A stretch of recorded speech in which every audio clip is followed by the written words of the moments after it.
All right, Connor, I cannot believe that it's been 5 years since you were last on my podcast. It feels like a lot. I know a lot has happened for me and then also for you. You are now a dad of two kids, correct? Yes, I am. Yeah. Amazing. And so I thought that we could start there. I've talked about it on my podcast before. We quickly mentioned it when we were just talking before we hit record on your podcast when I was coming on yours around what you kind of mentioned where you try to discipline your son and then your wife, when possible, will discipline your daughter. And I'd love to touch on this to start with because I've mentioned it before where if possible to do this because of just the dynamics of your brain is more similar to your son's brain and your wife's brain's more similar to your daughter's brain. So let's start there. Can you share why you and your wife decided this, what it looks like, and then also how could a single mom or a mom where her husband or her partner is traveling a lot, how could she try to do this where possible? Yeah. I mean, the simple reason is it kind of like unfolded like that, in our dynamic with my son. He's got a lot of energy. We joke that he's like a mini version of me. He really is this like wild, feral animal.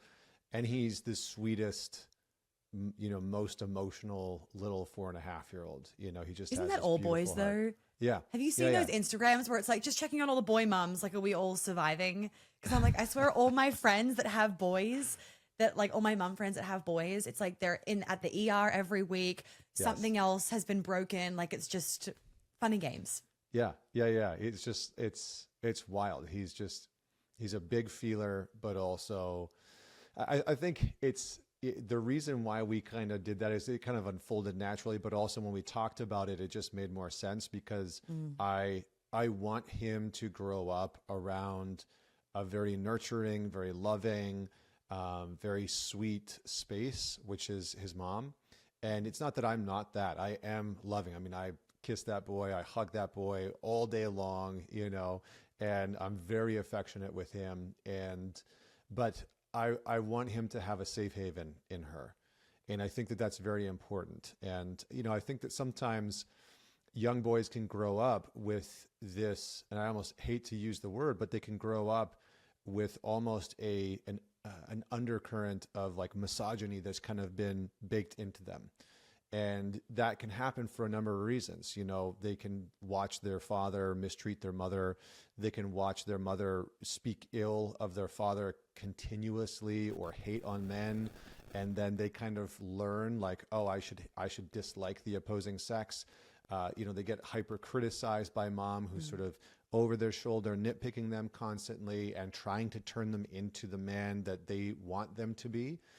And for a young boy, that's very confusing, and what I see so often right now, because I talk to a lot of young guys and I know a lot of women that are raising sons, a lot of single mothers that are raising sons. I think one of the challenges that a lot of young men have when they're raised by a single mom is the type of man that she often tells him to be is not the type of man that she dates. It's not the type of man that she's with. And it is brutally confusing for a lot of these young men because what they're being told is, here's the gold standards. Here's how you should act and operate as a man. And then their mothers are dating the sort of antithesis of that, right? They're saying money doesn't matter, status doesn't matter, success doesn't matter. You're just going to be loved for who you are, be really kind and really nice and over index on those things. And then they watch their mothers date these sort of, very hyper-driven, hyper-status-oriented, very power-oriented men that maybe are disconnected from emotions or whatever the case may be, right? That's just one example. Or even just like a passive man.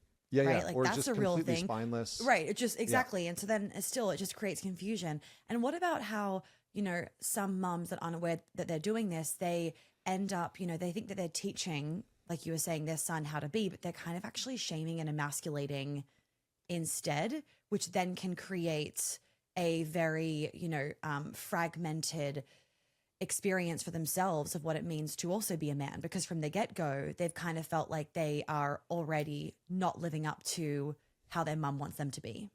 Yeah. I don't envy the position that a lot of single mothers are in. You know, it's a tough situation. It really is. Right. And I probably up there, probably the second most, the messages that I get from the people the most, the second most are single moms. Like, what do I do with my son? And he's going through this situation. And it really is, I've thought about having like a separate forum just for, you know, moms to ask questions about their sons and their boys, because I get asked those questions so often. But, you know, the reason why I'm the sort of the disciplinary force in my son's life is that I believe, in what I've seen in, you know, working with men for over a decade and tens of thousands of guys, is that we need masculinity to be modeled to us, that there's a kind of transmission that takes place in this direct transmission of observing, what does dad do? How does a man behave with his anger? How does a man treat women? What does a man do when he's sad, when he fails? All of these types of things, a young boy is watching and mimicking or imitating or trying to sort out who he is in reference to his father. This is a very natural part of the process. So that's one reason. And the second reason is, you know, I really want him to have a healthy relationship with discipline. It's not something that I got.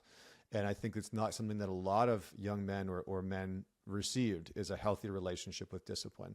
For me, discipline was a punishment. And I always viewed it as that, right? Whenever I became a man in my adult years who tried to punish myself into good behavior, punish myself into good habits and goals and success. And it never worked. It was brutal. So I think those are some of the reasons. I want him to get at the transmission of what that looks like. I want him to have a reference point, but I also want him to have a healthy relationship with discipline. And I personally really want to be responsible for how he relates to himself as a man, as a boy. That feels very important to me. I don't want to outsource that somewhere else. And I want him to get that from me, because that's what boys crave. You know, they deeply, desperately desire their father, who most of them know, you hold some kind of mysterious secret that I don't have. There's this strength, there's this, you know, potency, there's, you know, you've got the beard, and like, you know, there's all these things that a young boy is just like, when you let them, they just want to be a part of all of it. So what can a single mom do? You know, I think a couple of things. One, find good spaces and places where your son can be around other good men, whether that's in a sports team. There's actually some really good research on how effective Brazilian Jiu-Jitsu is at supporting young men. They actually followed young boys that were in Brazilian Jiu-Jitsu and found that from an academic standpoint, they did so much better than kids that were not, because it forces them to be in their body. It forces them to learn how to focus on their energy, on their physicality. It gives them an outlet to use that physicality. So those types of communities are going to really support those boys. And I think on the other side, it's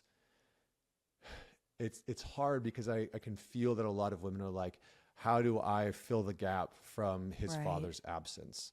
And in some ways, it's not entirely your responsibility, you know, to teach him how to shave when the time comes, or, you know, I'm kind of like giving cliche examples, right? Like, no, but it's validating and it's helpful, right? Because it's like, you know, does it help if, from your viewpoint and, you know, the anecdotal evidence of working with so many men, does it help when there is a father-like figure, whether it's an uncle or a brother? Yes. Okay. So like that's also what single moms can do. Yeah. Yeah. Undeniably. So like, one is, don't try and be his dad. Yep. As his mother. Just be his mother. Just be his mother. And that will actually be enough. I have worked with a lot of exceptional men who were raised by single mothers. And so don't try and be his father, because when you step into that territory, that's when all hell can break loose, because he'll feel it. It'll be strange. Maybe you'll feel it. You'll be trying to fill in this role that doesn't really fit. Just be his mother. And yes, having other male role models, an uncle, a grandfather, you know, somebody that can be there for him on a consistent basis, that's going to fill in some of the gaps. And there's a couple key things that you really want to look for. One is men that are going to help him with his physicality. that are going to help him to understand what to do with his physical body, his energy. That's going to be very important, because as he goes out into the world, he's going to hear a lot of messages about a man's strength, a man's power, whether those things are healthy or not healthy or toxic, etc. So somebody that's going to be able to help him with that. And then somebody that's going to, a male figure, a role model that's going to support him in risk taking. This is one of the big things. There's something called young man syndrome, and we can actually track it. It's between the ages of, I think it's 16 or 17 and 25. And this is the time period in men's lives where we see the highest rates of suicide. We see the highest rates of accidental deaths. We see the highest rates of injury. We see the highest rates of incarceration. We see the highest rates of pretty much every dysfunctional pattern and behavior, because this is the period of time where a man is trying to get in right relationship with his sense of risk taking. And what a lot of young men are missing is a male role model that really can teach them the value of taking healthy risks. And there is a big difference, for a lot. And I'm not saying that mothers can't encourage this, but a man oftentimes understands risk and the sort of risk profile a little bit differently, like going up and talking to a woman. There's a risk in that. Asking her out. There's a risk in that. Being able to know when to take a risk financially or in business. There's just a little bit of a different profile that men experience than women have their own risk profile, right? Right. Which I don't think we need to talk about, but yeah. But it's a different thing, right? Just like a mother's going to teach her daughter about the risk that she's taking by being intimate with a man, and like what to look out for and those types of things. So I think with young boys, it's risk taking, knowing when to take a healthy risk and what that looks like and what the consequences can be, and encouraging a young boy to take those risks, or at the very least for them to have a sounding board for them to play out, like, oh, if I do take this risk, what is that going to look like? Because what happens is boys go to moms when they want some comfort in not taking a risk because they're scared, and they go to dads almost always because they want encouragement to take the risk that they're afraid of. And so that's what we want to model. We want men in their lives that can support them and encouraging them to say, yeah, you should go do this, do it scared, do it afraid, take that risk, start the business, ask her out, put yourself in that situation. And so I think those are some of the main pieces. And they talk about this even with babies as well, of, when you have a young child, dad is the one that's throwing the baby around and doing these like risky things, right? With the baby. But that's also where the risk taking, it even starts. It starts that young, where dad, to your point, is the one that is the safety around the risk taking, and mum is then the one with the like emotional nurturing support. I'll give you an example. My 14-month-old daughter there's two things. One, she will come to me when she wants to wrestle, literally, and she'll come up to me. She does this thing where she's like a little Italian, right? She like puts her hands, and she's like you, and then she'll have some energy and she'll try and like headbutt me in the chest. And I'm like, at first I was like, what is going on? But what happens is she saw me wrestling my son. And so one day I just like threw her, kind of like plopped her down on the couch, and she giggled, and she was like, she was in and she rolled over. And so I was like, oh, you want to wrestle a little bit? And so I started to like wrestle around. So she comes to me for that now. Wow. And then the second piece is, and she doesn't, my wife and I have been we kind of laugh at this because she's never done this with my wife, but she does this all the time with me. She's walking and she's wanting to learn how to walk up and down the stairs.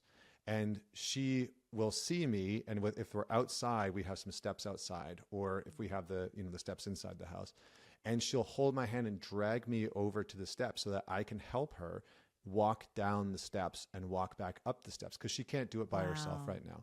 But she's not interested in practicing that with my wife for whatever reason, right? And my wife is like this beautiful, safe space for her. But for whatever reason, she just feels comfortable in, I want you to come with me while I do this risky thing, while I try and walk down the stairs for the first time. While I try, and she did this when she was crawling up and down the stairs too. Like I taught her how to do that. So I do think that there's a natural, she can't talk. She doesn't really know. It's just, she just gravitates towards me. Biology, Yeah. right? Biology. It's so still what a thing. happens then? Yeah, exactly. It is funny that. Listen to our episode on Connor's podcast if you want to hear more about that. But so what happens then from what you've seen with all the men that you've worked with in regards to not just the men that have grown up with single mothers, but what about the men that have grown up with fathers that were, frankly, just to put it bluntly, not good role models of masculinity? What do you see happen to those men? That don't have good male role models and grow up with Correct. single Like moms? what are they struggling with? Like, and I'd love to talk about more so like the average man, because a lot of my listeners, they're married to, or, they're dating the average kind of man, not the man that's like super self-aware or has gone to war or something like that. Yeah. Yeah. I mean, that's a lot of the men that are in our community are those guys, right? They're the average guys that are maybe just starting therapy or whatever. So I see this all the time, but generally speaking, there's a couple of things that happen. Number one, they can really embody people-pleasing behaviors. And so they can be living for somebody else because they were never really taught how to develop a healthy sense of agency, of autonomy. And so a lot of their worth and value has been externalized. And so these are generally the men that learned growing up. It's like, well, I got one parent, I've got mom. And so I have to make sure that mom is okay, mom's happy with me, mom approves of what I'm doing, because if not, it's a very real threat systemically, right? When you have two parents, it's like, okay, one's angry with me, but the other one's all right, and you kind of still get that safety and that security. So being a people pleaser is a huge, huge part of it, negating their own needs, negating their own wants, negating their own desires, sort of pedestaling the other person, and really over prioritizing their needs. A lot of these men, just to tie into what we were talking about before, are very risk averse. They're very risk averse. And a lot of the times there's kind of like and I don't mean this in a diminutive way, but like a stunting that's happened in their willingness to take risks. And how that can show up is twofold. One, they avoid risks like the plague. They do not want to take risks at all. Anything that's perceived as a risk is a threat, and they don't want to go near it. Or because there was a vacancy and a void of encouragement in taking risks, they learned to try and deal with that by taking extreme risks, big risks, financially, emotionally, sexually, etc., and maybe physically. And they take risks that end up causing a lot of harm and duress. Because what is happening is they're trying to psychologically reconcile with the fact that they know that this is a part of what it means to be a mature man, is the ability to take whatever we want to call it, calculated, healthy risks. And so they are trying to reconcile with that by taking not very smart risks. And sometimes they're very big. And so they might have a checkered past of taking really, really big risks.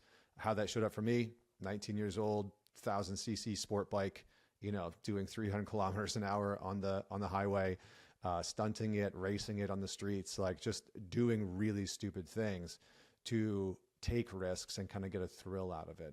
So those are the types of things that you'll generally see. And then having poor relationships with other men. A lot of the times these men are either afraid of men, they see men as a threat, they see men as dangerous. They have very sort of shallow and surface level relationships with other men that are missing in any kind of depth and substance. And what ends up happening is that they over rely on female relationships. And so those are the types of men that oftentimes have, a good amount of female friends in their life, but they really lack male relationships that have depth and substance. And because of that, they're lacking a kind of social circle that's going to hold them accountable and, give them feedback and those types of things. So again, not that women can't do that, but generally that's not what men are really going to women for in friendships. So, well, and also like the low testosterone these days, the research has tied it back to the fact that also men are not competitive anymore towards each other. They don't go and like play in team sports because apparently like that's, toxic masculinity or something. They don't go and hang out with guys and like chop wood and like do those things. And all those things we know builds testosterone. So whenever my husband's like, I'm going to go do this with the guys, or I'm like, whatever it is, if it's including with the guys, I'm like, go do it. Right. Because I know it's only going to help me in the long term. Yeah, totally. Absolutely. Absolutely. Yeah. I mean, it's going to sharpen them. Go ahead. Right. So then these, a lot of these men, a lot of the men in the world, let's be real right now, are struggling with their masculinity, right? Either not feeling safe to be masculine, not even knowing how to be masculine, feeling like they're going to be damned if they do, damned if they don't, because women are just chopping balls off left, right, and center. So, and then you tie in the trauma aspect if they haven't grown up with a good father figure. Maybe they were emasculated a lot by their mum. How does all of that then affect men's ability to date well and actually be the man that a lot of women are looking for? And I want to also, before you jump into that answer, Connor, I want to also preface that the majority of my listeners, unless they're new, they also know that when I say, the man, that like, how do these men struggle dating the kind of woman that they want or the kind of women that are out there? We're not talking about the women that are emasculating men and that are hyper independent and that are man hating, because my listeners are aware to not do that, but yet they're still struggling. Yeah. I mean, generally there's a few different ways that this can show up. In the dating realm is, again, like I was saying before, is that they will deprioritize their needs, wants, and desires. And so if you're in relationship with these guys, it's like the nice guy syndrome, right? Yeah. So if you're in relationship with these men, it's often very ambiguous of like, what do you need? What do you want? What do you desire? And that can be this ever-present looming question mark of like, what does he actually want? Yeah. And what he's doing is over prioritizing his partner's needs in the hopes that it will get reciprocated, or that she'll just figure out what it is that he wants and needs, and somehow it'll just magically transpire. So there's a lot of putting their sense of worth, their sense of self onto the success of the relationship, which can pressurize the relationship quite a bit and cause a lot of stress and duress. Some of these men don't have a lot of relationships outside, like they don't have a lot of friendships outside of the main intimate relationship. So they're quite lonely. For a lot of these guys, what will inadvertently happen is that they will turn their girlfriend or their wife into what I call the emotional processing center. And so she becomes the only place where he's really able to try and sift through and sort through his emotions, how he feels about his job or his career or his relationship with his, estranged father, his stepdad or his mom or whatever. And so it sort of pressurizes the relationship, and there's this unspoken expectation that she needs to play the role of best friend and coach and therapist and all these types of things. So that's one way that it can kind of show up. I think one of the other ways is that in the absence of that, sort of father figure in his life, he can maybe have gone down some rabbit holes, and found himself in more, quote unquote, red pill communities, and have a very like rigid, dogmatic approach to what masculinity is. And that there needs to be this sort of hyper rigid framework from which he has to operate from. And, for a lot of these men, depending on the type of mom that they grew up with, they may have grown up in an environment where their emotions were weaponized against them. And so they get into a relationship in their adult years, and, their girlfriend or their wife is like, hey, I want you to just open up. I want to know you more. I want to feel your love, and I want you to feel close to me. And internally for him, that's like, you're asking him to move closer to the threat. You're asking him to move closer to the fire, closer to danger. And it's like, well, when I would do that as a kid, my mom would weaponize that against me. And so I just learned to not do that, period. It's not safe for me to express my emotions to women. And because at some point it's going to get weaponized against me, or she'll pull away, or I'll be punished, or some version of that. So this is where you get the very avoidant men. This is one example of what can create an avoidant man, is that he grew up in that dynamic where his emotions were weaponized against him. And so he does see that as a threat. And so that's another example of what it can look like. So what can women do, especially those that are dating, right? Those that are dating and they want to find an amazing man, and she's, probably a great woman, I would expect. What can she do to help support him in showing up if obviously they are meant to be together? Because also, like, ladies, if he doesn't like you, move on, and you're going to be aware of it, right? If he's not following up on the text, he doesn't like you, okay? Yeah.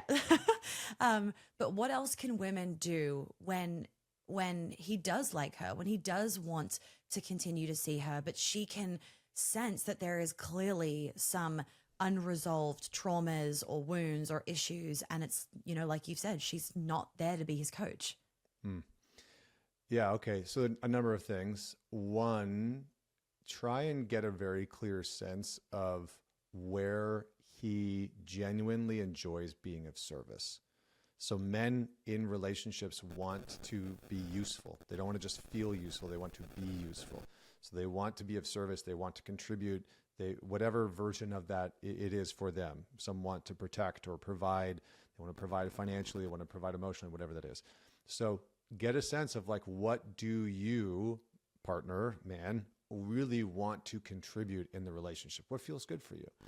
And then make sure that you're giving recognition for that, giving some type of, validation or feedback of saying, like, I love that you took care of this, or that you provided that, or whatever that is. That's really going to support him in feeling loved and in leaning in and beginning to build some trust. The second thing is knowing that the two of you can go through a hard time together. And so communicating to that man that, hey, even when conflict arises, I want you to know that you can trust me to move through it with you. Because for a lot of men that grew up without a father figure around, or a dysfunctional relationship with dad, and maybe, grew up with a single mom that conflict never really went well, there's going to be a deep question mark or mistrust around being able to go through any type of conflict or disagreement with you. And so getting very, very clear on that, I think, is going to be super helpful and supportive. And seeing, like, is that something that you are interested in? Are you interested in making sure that we can go through hard times together? Ask the question again, because there was something else there that I feel like I've forgotten. Guys, this is the last chance for intimacy and Telegram one-on-one support in your relationships with joining Be a Lover, Not a Mother. This is your final chance to get inside of Be a Lover, Not a Mother with access to this Telegram group, and most importantly, to you being able to share a situation that you need support in, or something that you always find that you're coming up against. And I will send you a voice note back to give you exact specific guidance on what you are struggling with. And this is what the Telegram group has been used for over the years since I've been doing Be a Lover, Not a Mother, since 2020, actually. This program has changed so many relationships. It has literally prevented divorces. It has saved marriages. It has reignited chemistry like no one's business, because it teaches you and it helps you to embody the energy of actually being in your feminine. So you are not mothering your man. You are instead being the lover. You are loving your man. Hence, be a lover, not a mother. So if you've been thinking about joining this program, or maybe this is the first time that you're hearing about it, go look at the website page. The link is below in the show notes, and join before the end of the year. The sooner that you join, the more of me that you get, obviously, because time is of the essence. And get in before the end of the year, because next year the program will not have the Telegram support and the one-on-one access to be able to ask me your specific questions. Okay, let's get back into the show. We can always come back to it if you remember it later, but what can women do to support these men in feeling, safe in the relationship, safe in that dating experience, to actually show up and be the man that I'm asking this in a different way now, but be the man that they can be when they know, I like this woman, I want to keep dating her. Like, is there anything that she can be doing so that he doesn't just go avoidant, for example? I mean, honestly, a big part of it is encouraging him to find good male relationships, honestly. And the tough thing about what we're talking about is so many of these men have had a vacancy of healthy masculinity, of healthy male role models, of healthy male friendships or relationships, that it's like, how do you become a mature man when you haven't had an example of that in your life? Right. How do you become something that you've literally never witnessed? So the question that you're asking is challenging, because for a lot of women, what they're really saying is, I can see the man I'm dating is struggling. I can see he's carrying pain that he doesn't necessarily know how to deal with. I can see that there's some things that he needs to address, but I can also see that there's a vacancy of healthy male role models in his life. And what often happens is that those men are pushed into therapy, and they're therapized, and they're pathologized. And they're like, oh, okay, here's all the labels for what's fucking, why I'm fucked up, but it doesn't change the internal sense or they're asked to communicate, and we know that men are not communicators. They're not wired to just sit there and talk about their feelings. Yes. Yeah. So the best thing you can do is to encourage that man to go and find a community where the intention of that community is for him to mature. And I don't mean that in like, you need to go find a community that you can go and mature in. He's probably not going to take that the right way. Right. The way that you say it, ladies, as always. Yes. But being able to say, hey, I noticed that you have these goals for yourself, right? You're wanting to achieve this, whether it's like a relational goal or a financial goal. Have you thought about joining another community, a community of men that are focused on that thing, and that they can help you to achieve that goal? Because at the end of the day, he needs to face and confront the masculine wound inside of him in order to mature, in order to achieve the results that he wants, in order to have the type of intimacy that he knows is possible with you. That is at the heart and soul of it.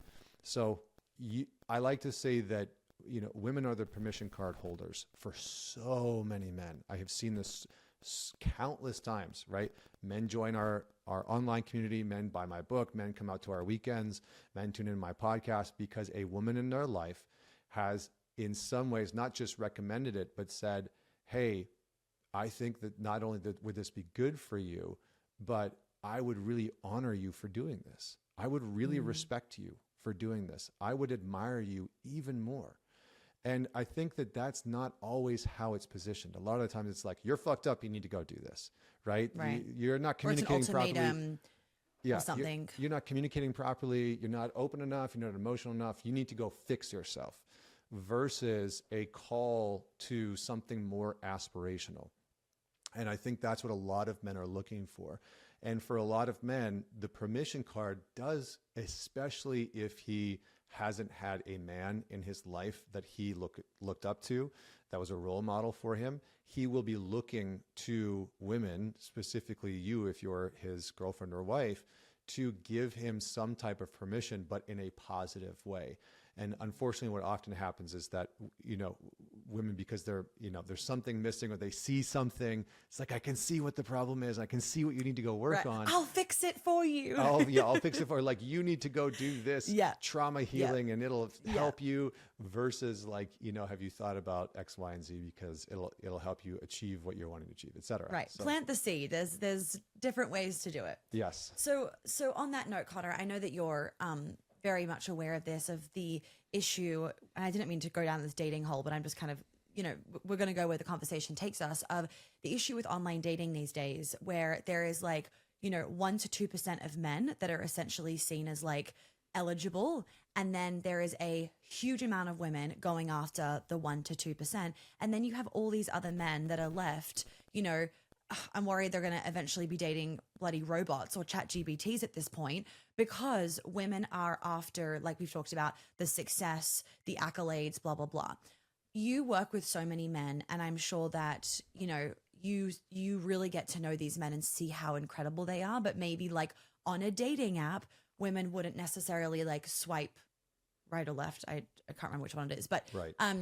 Okay, right. So share with the women listening, and also the men, 1, what you know about this problem that we're having, and 2, how can women open up their mindset to broaden their dating pool a little bit? And I don't think you'll give this, but do not give the advice of you can date a man that's shorter than you, because the majority of the women working with me, I've given them permission to just own the fact that majority of women would like to date a man taller than them just from a biological standpoint of protection. So besides that one, how else can women open up their mind when it comes to dating?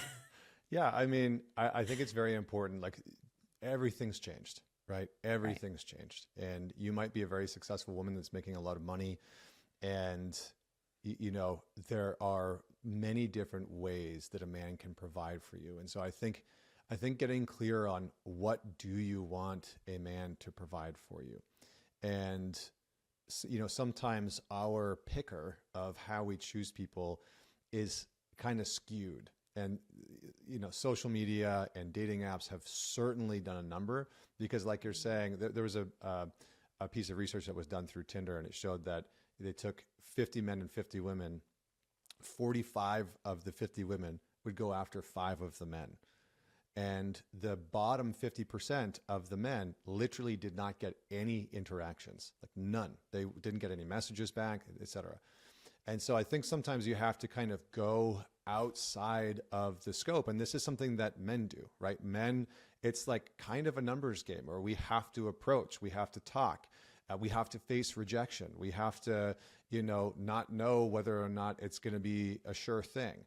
And I think for women now, because the landscape has changed so much, I do think that one of the best things that you can do is starting to broaden the net and starting to either do a couple of things. Number one is go back to your social circle and kind of like start to put it out. I mean, that's one of the best ways is through referral, right? People know you, they know how you operate, they know what you like and don't like. They can vouch for you. I mean, it is one of the most underrated ways, I think, to meet people. That's how I met my wife, honestly, is through a mutual best friend.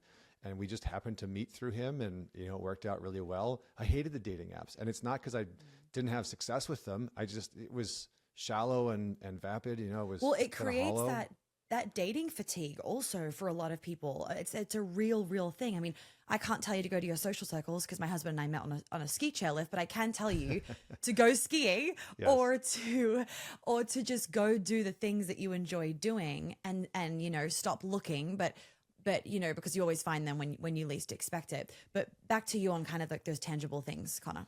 Yeah, I think you're going to have to challenge and let go of this sort of Disneyfied fairy tale version that maybe you're holding. And I think that all of us to some degree have been indoctrinated into this like one-itis, that there's one person out there for us.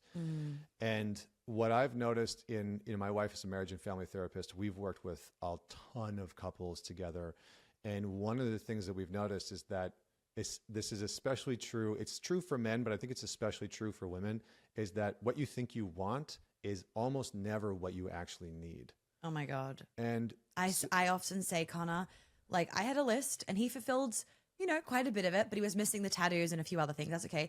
But jokes aside, I didn't get what I wanted. I got what I needed. Yeah. And like there was a lot on that list that I did get that I like wanted, right? I wanted a certain kind of man that had a certain kind of energy and value and all of that. But we are so polar opposites in so many ways, and we challenge each other so much. And I'm a big believer. And so I often say that healthy relationships are the hardest relationships. Totally. Because you bring up each other's stuff. You don't let each other get away with blue murder and whatnot. And so, yet to your point, like potentially get rid of that list. And I mean, that's why I am kind of now, for a lot of people, I'm curious your thoughts, an advocate of going out and trying to date not online, because I do believe that when you meet somebody in person and you have that quote unquote meet cute moment where there's this energy exchange, you then both put the time in to then setting up the date. Whereas I know a lot of women, they struggle with, they, you know, quote unquote meet this guy on an app, but then neither of them are putting in the energy to then go out on the first date. And the first date's more like a job interview, right? Yeah. And then the energy just isn't the same compared to if you meet in that moment where you do save yourself a lot of time and energy, because the energy is either there or it's not there. And if it's not there, they're not going to spend the time going on that first date. But people, I mean, men and women, need to get over that hump of just saying hi. Like I tell clients to just even do it in a platonic way. Like practice just going up to women and saying hi, and then go up to men and say hi in a platonic way, not in this energy of like, I'm trying to get into your pants, because then your nervous system starts to get comfortable again with, I mean, shock horror, but like saying hello to other human beings, you know? Yeah. Yeah. I mean, and I think dating apps are only going to get worse. I can't remember, it was like the CEO of Bumble or something like that, talking about how you're going to have an AI agent version Oh, of I you, feel sick to my stomach already. and it's going to date other people's, AI versions of them, and that will help to determine. No. And it's like, No, that is the creepiest shit I've ever heard. Okay, we won't go down the AI thing, but as soon as you said that, my stomach dropped, because I'm just like, why are we trying to think why would we ever try to think that AI and technology could replace real human connection or like real touch? Hence why so many people are craving now, not just in dating, but even in friendships, real life. Like, Yep. I want to get off the screens. I want to be in a room with other people because we're craving the touch again. Yeah. Yeah. And I think that's part of the game, and so, and I'm not saying that you as a woman have to settle. What I am saying is that what you think you need is almost always missing something. And so keep the list. It doesn't, have the list, have the 10 things that are super high priority for you. Yeah. But I think really being open to, does this man provide something to me or bring something to me that I need, that I didn't know I needed? And I think that's the big thing that I see a lot of women struggling with, because the modern narrative has been, he should love you no matter what, and he should be attracted to you no matter what, and no matter how you behave, and no matter what decision you make. And it's like, well, some of those things are just fundamentally unattractive to men, and so they're just not going to continue to engage with that. So I think really being conscious of the reality of dating, and I'll land this with an example. This was just done like a random sort of like poll that I can't remember who facilitated it. I don't know if it was Pew Research or what, but they interviewed hundreds of men and asked them, if a woman was an 8 out of 10, she met like an 8 out of 10 on all your requirements, emotionally, spiritually, physically, communication wise, sexually, would you be good with that? And like 90% of the men were like, absolutely, like 100%. I'd be totally in for that. And then they interviewed women and asked them the exact same thing. If a man was an 8 out of 10 for you, emotionally, mentally, physically, spiritually, sexually, etc., would you be open to that? And the vast majority of them said no. That would be me settling. And so I think this is the gap. And this isn't to blame women. This is not to finger point or anything like that. But this is the gap that I think sometimes women are preventing themselves from entering into a situation with a man because he doesn't check off every single box on the list. And men are more likely to say, oh, you know what? She doesn't, meet this one criteria that I thought I needed, but actually that's okay. And I think women have been more conditioned socially to say, that's beneath me. That's actually not acceptable for me. I'd be settling. What would people think? Da, da, da, da. And so I think that that's part of what women are having to check. Yes, men have their own work to do in order to sort of rise socially and some of the things that we are facing, because men are in decline. Every metric across the board. I know, it's really less tragic. Men are graduating from college, less men are in the workforce. You just go down the list. Men are in decline. And so I get that it's a challenging thing. And I'm not saying to settle. I'm simply saying, if one thing is missing off of the checklist, you really have to ask yourself, like, is this a non-negotiable for real? Or is this something that's actually not as big of a deal? Right. Well, a lot of women get stuck in this like perfectionism trap.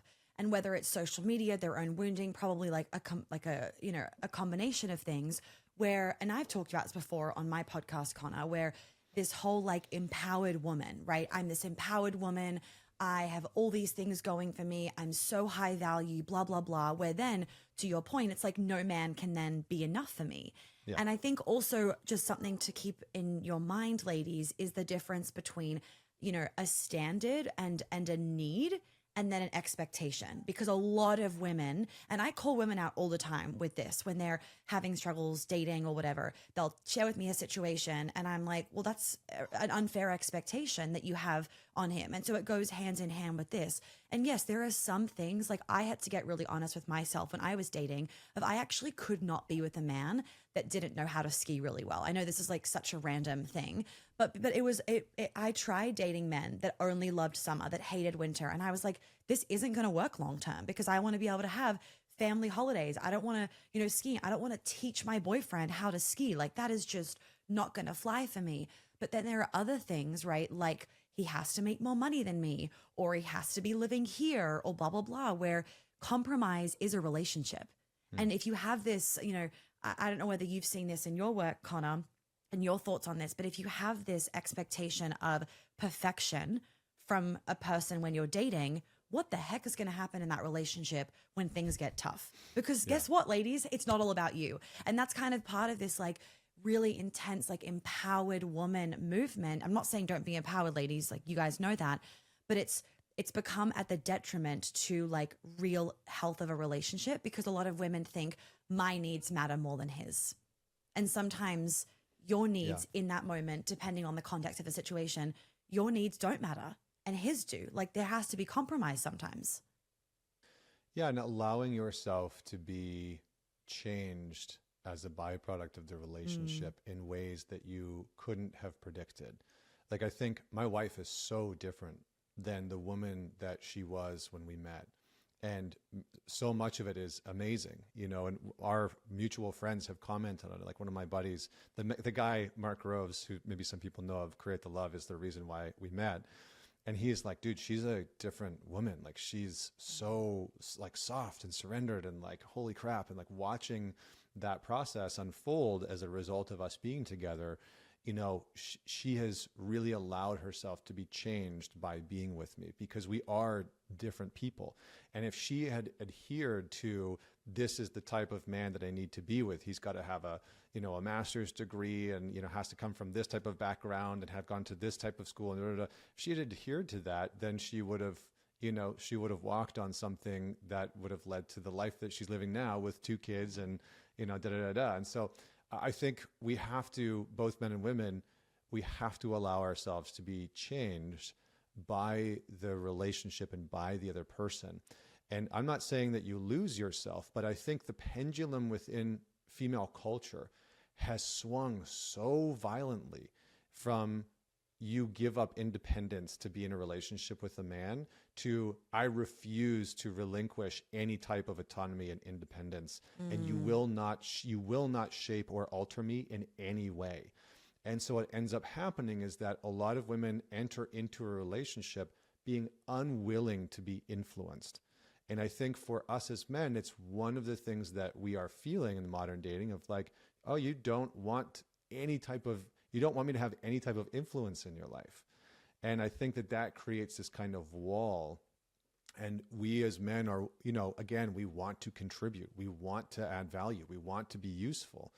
And if there's no avenue for that, then it's very hard for us to feel like we have a place, and then we'll start to pull away. And I definitely dated women like that, where I was like, oh, there's no place for me here in your life, right? Because you are unwilling to create any real space for me, not just, mentally or emotionally, but to allow me to have an impact on your life.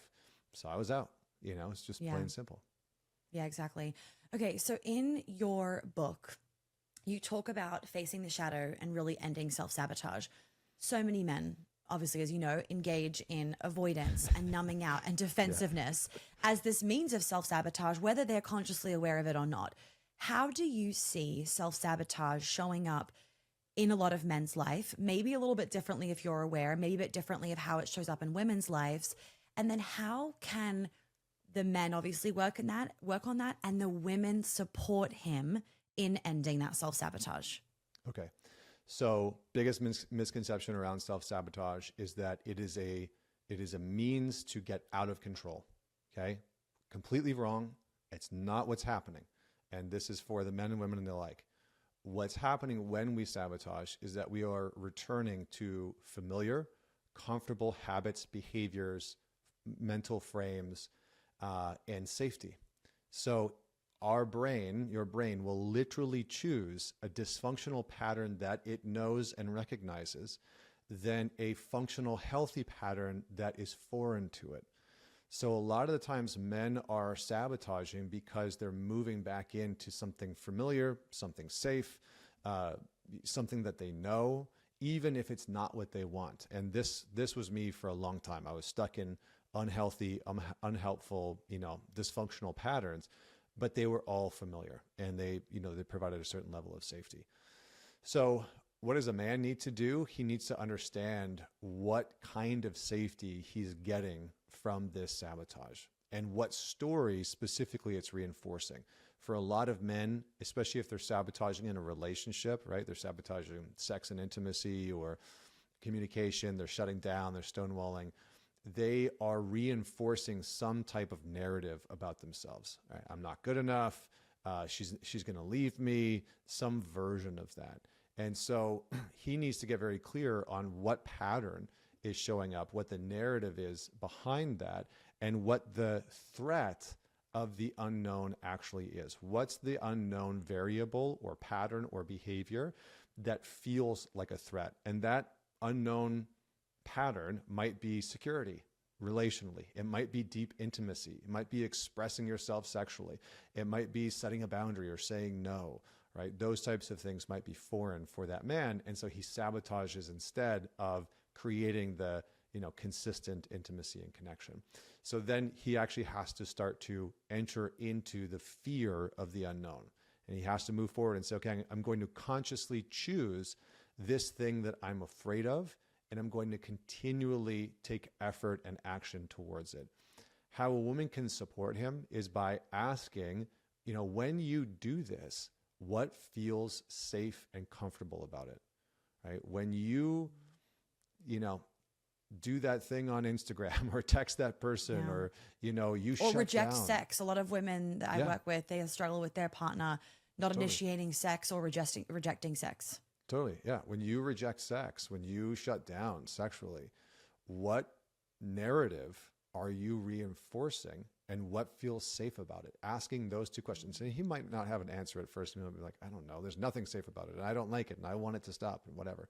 Right. But stay with it and just, maybe share this episode with him, but say, okay, but let's just assume that there's some type of safety in that. Why or what might be safe about it? And what narrative is it reinforcing? And helping him to maybe understand that a little bit so that he can open up and be transparent about actually it's this, and because for a lot of guys, and I'll give some insight into this, for a lot of guys, porn has become so commonplace, it's so accessible that it is deeply disrupting a lot of men's sex drives and a lot of men's willingness to express themselves sexually and their desire in a relationship, because it is such an easily accessible, low-hanging, low-risk thing that they've kind of conditioned their minds and their bodies to not have to initiate, to not have to take the risk of getting rejected sexually or feeling any type of embarrassment of like, I want to do this thing to you or I want you to do this thing to me. And so or even just having to put the effort in, even just that, they don't have to put the effort in. Yeah. And so it's unfortunate because it's a very rational solution to a very real emotional problem. And so for a lot of men, it's like this salve that they put on whenever they feel sexual anxiety or, tension or stress or performance, anxiety, they'll just turn to porn.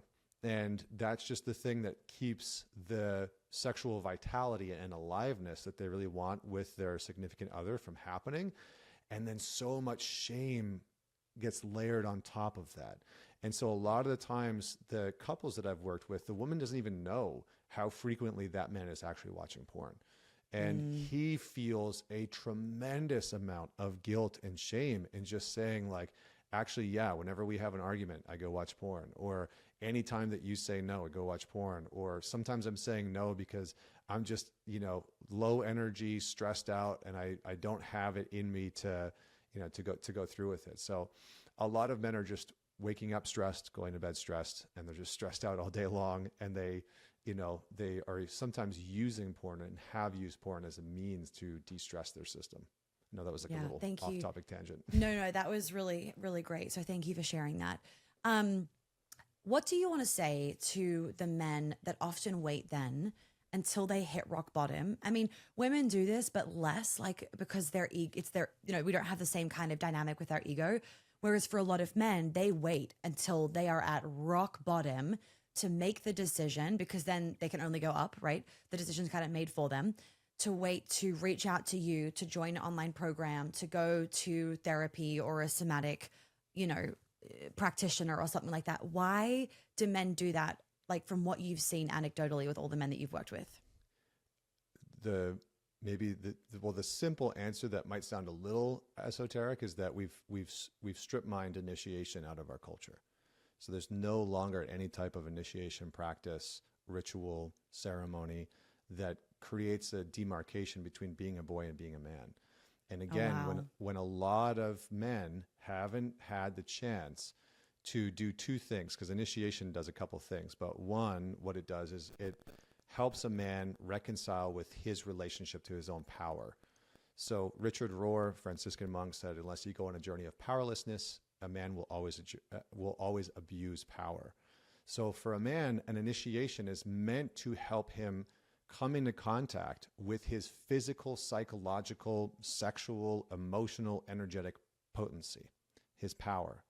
And without that, he will do things inadvertently, directly, unconsciously, to try and reconcile with his own power. And sometimes what that will sound like is, I'm completely fucking out of control.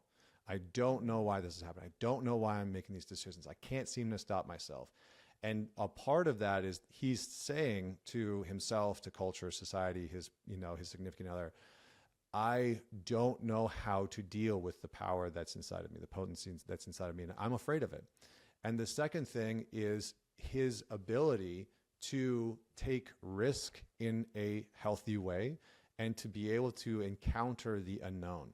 So the other part of initiation is that you're taken out into the unknown and you have to kind of face, everything that is sort of foreign. And for a lot of men, that's part of what they need to do to be able to know that they can trust themselves under extreme duress and hardship. And so because a man has never actually been tested, what a lot of men will do is create these kind of pseudo initiations where they are meant to test themselves. And they don't know this, right? They're just in the middle of it. Right. And it's like, why am I fucking destroying my life and my career and my relationship? My family's imploding. I don't know what's happening. But what's happening inside psychologically is I've never tested the true depth of my own potency to see what the fuck I'm capable of. I've never actually seen, can I be put in a situation that's so dire, that's so challenging, and to know that I can get myself out of that. And for some men, that is happening because and as a result of their trauma. Because trauma, in some ways, is an experience of being overpowered by something bigger than you that you never reconciled with. So for some men, they're repeating this pattern of their trauma, trying to heal that, abuse or, sexual abuse or neglect or abandonment as a means of trying to either heal that trauma or step into a sense of their manhood, right? Like, I know I'm a man because I made it through this incredibly challenging rock bottom and I came out the other side and I was able to do that. So what can you do? Let me caveat to this then. What can we do as parents for, if we don't have a culture or if we don't live in a place where they have these initiations? And it's so funny, we won't go down this rabbit hole, but like even just the comparison of postpartum experiences for women with between different countries and different cultures. And of course, the countries where it's like the family moves in and there's a whole, 40 days of confinement and all of this. Of course, their levels of postpartum depression are like basically non-existent. And then here it's like you have a baby, next day you're at work kind of thing. So what can we do as parents then for our boys when they are going through that time in their life, whatever age that you think it should be, to kind of create this initiation, like fake this initiation if our culture doesn't do something already for them? Well, you do two things. Number one, you try your best to encourage your sons to develop friendships with people that can hold them through those hard times, through those extreme challenges, because they're going to happen. And what a lot of the research shows is that a child's social circle after a certain age is going to have a greater influence than their parents, period. Wow. Like think about your teenage years. The majority of teens, their social circles have far more influence than their absolutely. parents. Way more. Like, my parents told me not to drink, but all my friends are like, what am I doing? Right, exactly. And that's part of you developing autonomy and independence and individuality. Right. And so as a parent, you have to be like kind of meticulous, ruthless, rigorous with ensuring that your kid has good kids around them. Yeah. And you should do your best to try and ensure that you get to know those kids' parents and you get to know those kids. And, because here's the thing is that your kids' friends, they are going to learn arguably as much from you as they do from their own parents if they hang out around you enough. So you can probably not directly influence your kid the way that you want in some of those formative years, but you can influence their friends. So that's the big piece. And then the second piece is you better have a community around you that is able to support your son in going through some of these initiatory experiences. Like my son's going to go off and have his own initiation experience with some of the men in my life, not with me. I'm going to send him off to be with the men in my life that I trust, that I respect, that I know he will listen to, he will learn different things from. He will go off with them. And I'll walk him through my own experience and we'll have that, but he will undeniably have an experience of being able to be initiated by other men that are in my life. And that, I think, is something that we have really missed out on. So whether you're a single mom, whether you're, married, having a community of other men that are around that can support in the development of your son is so important, because they'll just get a sliver from the parents, and then they need more from the surrounding community. Yeah, 100%. Oh my gosh, this has all been so amazing, Connor. Thank you so much for your time. Just to wrap up, can you share with us, the audience, and me, of course, as well, is how can we support you to continue to support all the men that you're supporting? I think you're doing it. I think it's these types of conversations. Like I said, the best thing is to recommend people to join the Alliance. Like we've built out the number one personal therapeutic space for men. And we've got 1,000 guys in there. And by the end of next year, we'll probably have, 2,000 or 3,000 men in there. And we are really trying to build out a space where men can hold each other accountable. They can go through some of these hard things together. They have therapeutic tools and modalities, courses, programs. There's calls that I lead, et cetera.